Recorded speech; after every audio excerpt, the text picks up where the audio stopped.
জীবনে যত বড়ই হয়ে যাও না কেন, যত প্রতিষ্ঠিতও হও কেন, দামি জায়গায় ভালো জায়গায় থাকো না কেন, তোমার ছেলেবেলায় যে জায়গায় কেটেছে সেই জায়গা কখনো ভুলতে পারবে না। এটা আমি গ্যারেন্টি দিয়ে বলতে পারি।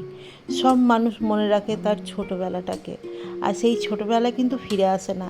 এই জায়গায় কত হেঁটেছি এককালীন, সেই জায়গাটা আবার নিজের চোখে দেখা আর সেই জায়গাগুলো অনুভূতি করতে করতে যাওয়া খুবই ভালো। আর দেখো সেই ছোট থেকে যে যেমন রাস্তা দেখেছি তেমনই রাস্তা একটু উন্নত হয়েছে, দোকান পাশারগুলো আরও বেড়েছে, দোকান টোকান হয়েছে, জায়গাটা একটু আগের থেকে উন্নত হয়েছে। আবার অনেক জায়গা যেমন দেখে গেছি সেরকমই আছে। আমার সেই ছোটোবেলা কেটেছে যেখানে, সেখানে চলে গিয়েছিলাম বন্ধুরা। এটা হচ্ছে বেলডাঙা স্টেশন থেকে নেমে আমরা টোটো করছি, আর মা এই সময় বলল, সেই ভ্যানে লিচু বিক্রি করছিল, সেই সময় বলল একটু লিচু কিনে নিয়ে আসি। সেই সময় আমরা ভিডিও ছবি একটু তুলে নিয়েছিলাম। আর এই দেখো যে দেখতে দেখতে যাচ্ছি, অনেকটাই উন্নত হয়েছে, পৌরসভাটা এখানে এসছে। আর এই দেখো এটাকে কি বলে বলো তো বন্ধুরা? ছাপাখানা মোড়।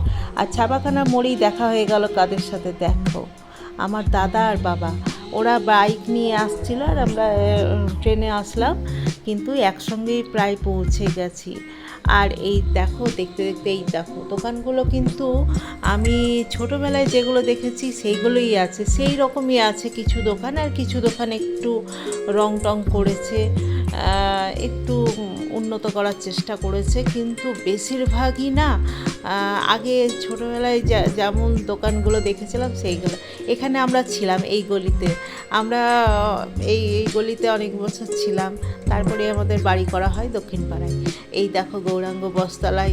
আমাদের গোটা বেলডাঙায় ঘোরা, বুঝেছো? বেলডাঙায় বাসিন্দা যেহেতু, বেলডাঙায় ছিলাম যেহেতু অনেক জায়গায়, আর বেলডাঙার মানুষ প্রায় সবাই চেনে। এই দেখো এই দেখো, আর এই পুকুরটাও মানে আছে, আর সেরকমই আছে যেমন ছেড়ে গিয়েছিলাম ছোটোবেলায়, সেরকমই আছে। যাক, সব জায়গা তো ঘোরা হয় না বেলডাঙায় এলে। এবার কিন্তু খুবই আনন্দ পেয়েছি আমি। কেন বলো তো? আমার বেলডাঙার প্রতিটা রাস্তা, প্রতিটা গলি প্রায় দেখা হলো এই ভগবানের কৃপায়। কোথায় যাচ্ছি তোমরা বলো তো?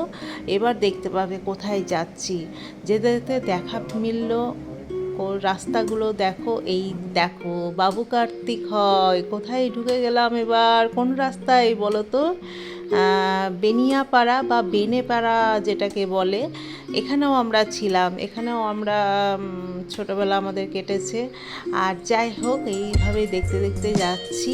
আর এই দেখো দূর থেকে দেখা মিলল কার বলো তো? মা বুড়িমার। মা বুড়িমা মন্দিরে মা বুড়িমা তো এখন তৈরি হয়নি। এ দেখো মন্দিরটা ঘুরে ঘুরে একটু দেখিয়ে দিলাম তোমাদেরকে। আর আমার দুটো ছেলে প্রণাম করছে। আর এই দেখো এই দেখো, আর আমি মন্দিরটা আগের থেকে উন্নত হয়ে গেছে অনেক। এখানে একটা গাছ ছিল জানো, এই জায়গাটায়, একদম এই জায়গাটায় বড় বিশাল বট গাছ। আর এই দেখো মা বুড়িমা আমাদের। জয় মা, মঙ্গল করো, সবসময় পাশে থেকো। আমি কোনো বিপদ আপদ যে কোনো এলো, মা বুড়িমা, মা রক্ষাকালী আর বাবা লোকনাথের নাম নিই। সব ঠাকুর সমান, ভালো থেকো তোমরা।